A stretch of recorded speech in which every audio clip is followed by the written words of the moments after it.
My parents handed my twin sister the keys to a $320,000 downtown Austin loft and gave me a rusty key to a rotting cabin in the Texas Hill Country. I was 28, no electricity, no water, just mold and a lifetime of being the afterthought. I didn't fight them. I drove out there, rolled up my sleeves, and rebuilt that wreck with my own two hands and every penny I had. Then they showed up with moving vans for her and a 48-hour eviction notice for me. What they didn't know, what no one could have guessed, was the secret my grandmother had buried for me years earlier. When they threw their fake welcome home party in the house I built, right in front of 25 family members and neighbors, the truth exploded. The looks on their faces when the deed was read out loud, I'll never forget them. The silence that followed, even sweeter. And the way it ended, with my sister standing on my porch, broken and begging, changed me forever. If you've ever been the easy daughter, the one who gets the leftovers while everyone else feasts, this story is going to feel like it was written for you. Stick with me. Before I take you back to that night, if family betrayal hits different for you, smash that like button, drop your city and the time where you are. I read every single comment, and subscribe for more raw comeback stories from women who finally stopped shrinking. Okay, let's go back to that Friday evening in late February. Same oak dining table we've had since I was 6. Dad, Richard, 59, retired loan officer, standing at the head like he's closing a deal. Mom, Ellen, beside him, hands folded, that rehearsed smile. Across from me, Harper, my twin. Same eyes, same smile, completely different soul. We're giving you girls a head start, Dad says, sliding 2 envelopes across the wood. Harper rips hers open first. Brass key, lease for a Rainy Street loft. She screams, hugs Mom so hard they almost fall. They're laughing, rocking, like I'm invisible. I open mine slower. 1 rusty key, a post-it, 1427 County Road, 233, Driftwood. I look up. What is this? Dad shrugs. Fixer upper, but you're handy with tools. That's it. 4 words. Mom won't meet my eyes. Harper tilts her head. At least you got something, Susie. That little lip twitch. Satisfaction. I wanted to scream. Instead, I folded the note, stood up, and left. But inside, I was already breaking. The next morning, I drove 45 minutes west on 290, past the last Whataburger, down a gravel road that felt like it was trying to shake me off. When I saw the cabin, my stomach dropped. Roof caved. Windows boarded. Weeds taller than me. Inside smelled like death, exposed wires, soft floors. I sat on the one solid step and called Jenna, my ride-or-die paralegal friend from community college. The only person who's never made me feel small. How bad? She asked. Think horror movie, but with a view. She was quiet. Want me to pull the deed? Not yet. I just need a minute. She gave me 5. That phone call, little did I know, would save everything. That night, I sat in my truck with a notebook and calculator. $40,000 minimum. I had $11,200. I crossed half the list out. What can I do? Everything that didn't need a license. I'm a furniture maker. I've been working with wood since I was 19. My family calls it playing. Harper calls it cute. But I started anyway. First weekend, I tore out the kitchen floor on my knees, hauled bags to the dump until my back screamed. Neighbor, Miss Clara, 68, brought sweet tea and said, "That was your Grandma Evelyn's place." I filed that away. 6 weeks later, my account was 0. But the bones were solid. New subfloor. Cedar cabinets I milled myself. Walls painted warm linen. The only thing left was the electrical. Knob and tube from the 60s. I ran temporary lines and underlined it 3 times. Jeet this fixed. Then Dad showed up unannounced, walked through like an inspector, ran his finger along the mantle I restored. Not bad, he muttered. Don't get too comfortable. My stomach flipped. I knew that tone. 2 days later, I went to Harper's building for my drill. 14 Amazon boxes blocked her door. Through the crack, I heard her on the phone. Mom, the cards are maxed. Don't tell Dad. I stood there frozen. The same sick feeling I had at 15 when I caught her stealing from Grandma and Dad turned on me. 10 weeks in, the cabin was transformed.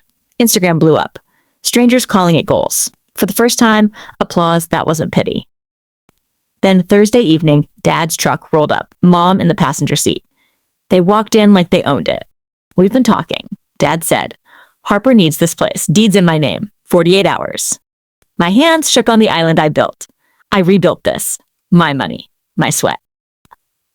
My land, he said flatly. My call. Mom touched my arm. This is what's best for the family, honey. I looked at them. Mom avoiding my eyes, Dad already decided, and said the only 5 words I could manage, I need to make a call. 11 p.m., I'm on my kitchen floor, back against cabinets I dovetailed, dialing Jenna. She answered on the first ring. What happened? I told her everything. 3 seconds of lawyer silence. Then, is the deed actually in his name? He says it is. Never showed me. Did you get any paperwork? No. That's problem 1. Problem 2. Who really owns the land? Miss Claire's voice echoed in my head. This was Evelyn Whitaker's place. Jenna said, give me 24 hours. Don't answer him. At midnight, Dad texted, clock's ticking. Don't make this ugly. I didn't reply. First time in 28 years I didn't smooth things over. By morning, the family group chat was exploding. Mom begging. Harper pleading. Aunt Linda, how can you be so selfish? They'd activated the phone tree. I was the villain again. Then Aunt Linda fat-fingered a text meant for Mom. Ellen says Harper's $68,000 in debt. Richard still doesn't know. I screenshot it, heart pounding. Jenna called at 4. Land was never in his name. It's an irrevocable living trust. Grantor. Evelyn Whitaker. Sole beneficiary you. My knees gave out. Grandma I hadn't spoken to in 2 years because Dad said she was confused. I dialed her shaking. I've been waiting for this call, darling, she said. I cried so hard I couldn't breathe. She listened. Then, I set that trust up the year you turned 18 because I saw how they treated you. I planned for this. She was coming. 79 years old. Bad hip. Driving 3 hours in her old Buick. Next morning, Aunt Linda called from the bathroom, faucet running. Your mom's throwing a housewarming. Tomorrow. Here. Telling everyone you agreed to give it to Harper. Cold rage settled in my chest. I called Jenna. Tomorrow. I'll be there, she said. So will Evelyn. That night, I sat in the workshop sanding walnut, back and forth, steadying my pulse. You know that feeling when your family writes you as the selfish one and sells tickets to watch? I set my alarm for 5:30. 9 a.m. the door was propped open. Inside, balloons, glitter banner. Welcome home, Harper. 25 people eating on my counters. Harper glowing. Dad's hand on her shoulder. He saw me. Susan came to wish her sister well. That's what family does. 25 heads turned, smiles like spotlights. Mom handed me lemonade. Be gracious, honey. Great Aunt Ruth patted my arm. So generous of you. I didn't give anyone anything, I said. The patting stopped. Harper followed me into the kitchen. Mask off. That's what family does. 25 heads turned, smiles like spotlights. Mom handed me lemonade. Be gracious, honey. Great Aunt Ruth patted my arm. So generous of you. I didn't give anyone anything, I said. The patting stopped. Harper followed me into the kitchen. Mask off. You should thank me, she said, leaning on the island I built. You'd still be sanding chairs in that sad workshop if it wasn't for me. I looked at her. These cabinets, this house, mine. I built them. She shrugged. That's how it works in this family, Susie. Dad raised his glass in the living room. To Harper's beautiful new home. Glasses lifted. To Harper. I stood in the back, fists clenched, waiting. Then 3 sharp knocks. I opened the door. Jenna in a navy blazer. Behind her, Grandma Evelyn, silver hair pinned, cane in both hands, eyes like steel. Dad's voice. Who invited you? Jenna stepped in. I'm Susan's legal counsel. Grandma surveyed the balloons, the banner, the food on my counters. She read the glitter letters out loud. Then she turned to Dad. Richard? Whose land do you think this is? The room froze. She sat down. Sit, son. You'll want to be sitting for this. Jenna pulled the trust document, county seal shining. This property is held in a trust established by Evelyn Whitaker in 2013. Sole beneficiary, Susan Jones. Dad turned gray. That's impossible. I gave you nothing. Grandma cut in. Voice quiet steel. I let you believe. Title never left the trust. Jenna kept going. Every permit, every receipt. Filed under Susan. She owns the improvements. Mom's voice cracked. Mother, how could you? I did it because you wouldn't, Grandma said. The room ruptured. Harper stepped forward, shaking. I need this house. I lost the loft. I'm $68,000 in debt. Dad turned to her slowly. You what? The whispers became chaos. People grabbed coats, awkward glances at me.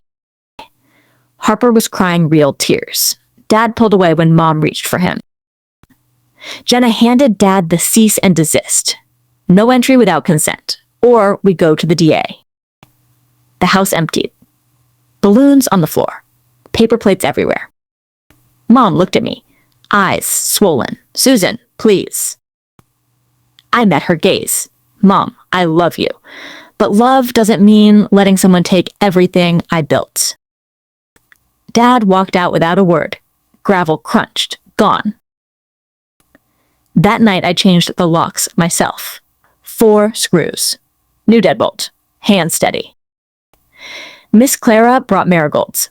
I always knew this house was yours.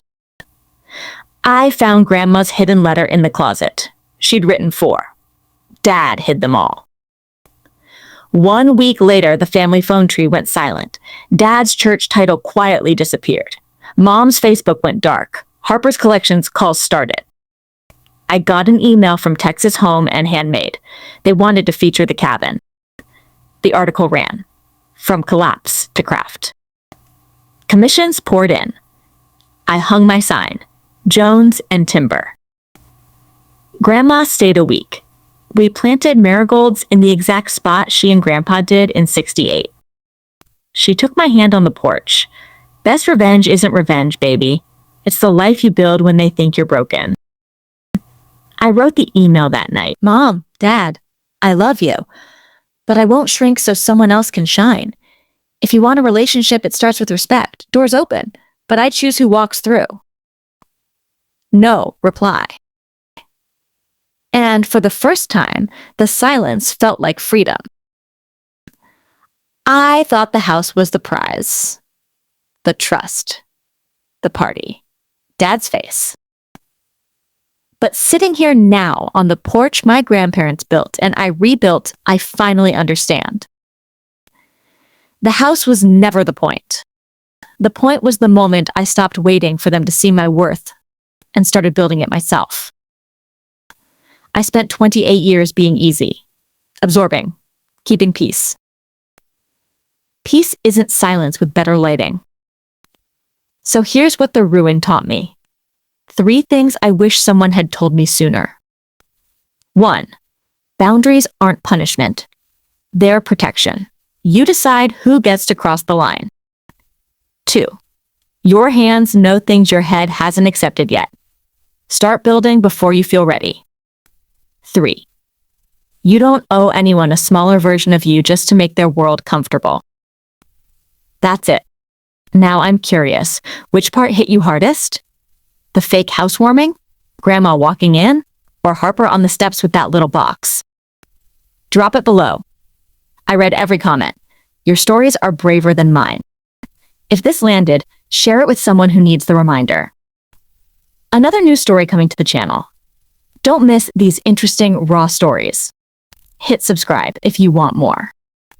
I'll see y'all next time. My name is Susan Jones.